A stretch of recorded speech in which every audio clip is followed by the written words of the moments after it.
Okay, in our part 2 video here, we're going to look more closely at what is behind the information hub.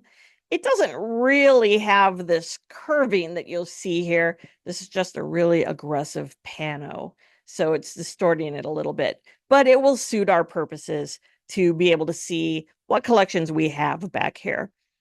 Before we talk about the collections, I just want to point out one thing, and that is that these tables along here are another place where you will find some USB ports. So more charging locations. So let's talk about collections. First, tucked back here is our CD collection. Fairly small at this point. Obviously, most people or a lot of people are streaming their music now, but we do have some CDs if you're interested in that. Across from the CDs on the side of the shelf you can't see here is our collection of games, tabletop games. So we have board games, card games. We also have a couple things like cornhole.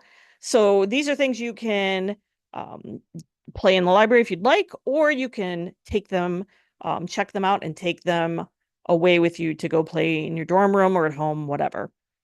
Next to the board games on the other side is our DVD collection.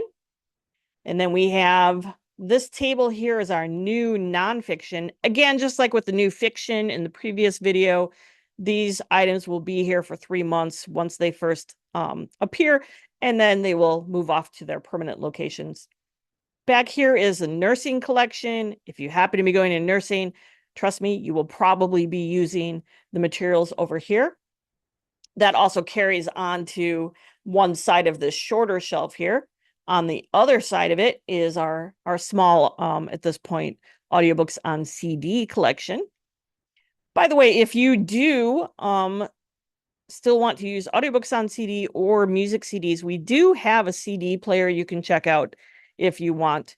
We also have an external DVD driver because a lot of people's laptops don't have the ability to play DVDs. So if you want to do that, we have an external drive that you can check out.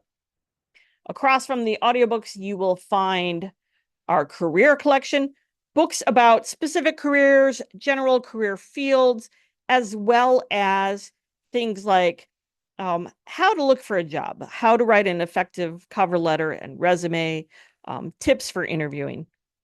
Then we have our graphic novels collection on a couple of these shelves here, and a little bit of a test prep collection. These are books that will help you prepare to take certain standardized exams, like the ACT or SAT, CLEP exams, etc.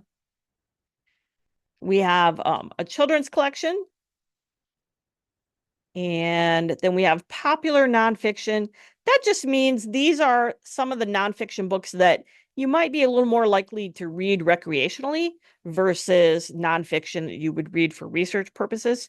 So these are going to be, for example, things like celebrity biographies or memoirs. Then we have our young adult collection and fiction.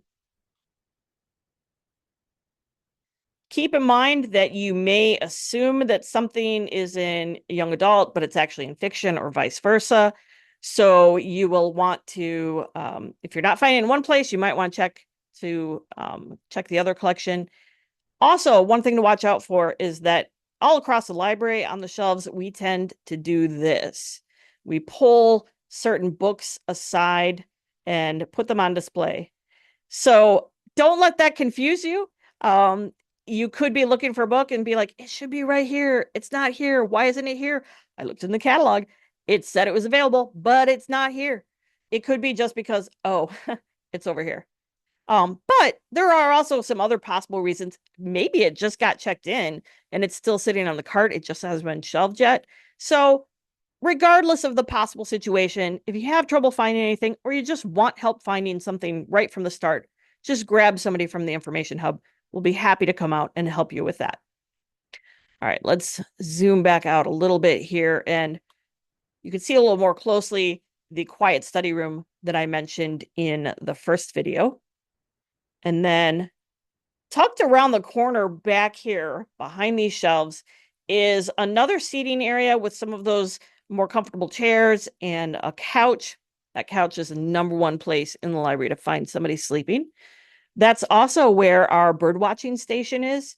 So we do have bird feeders set up outside those windows. It just makes it kind of a nice, chill place to hang out. And we do have binoculars back there and bird guide books. We do get some decent wildlife behind all of our glass at the back of the library.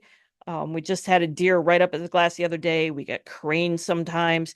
We do have a little bit of a nutty, huge pileated woodpecker named Bob, who hangs out near the library all the time, and you will often hear him banging into the glass. Um, that's Bob.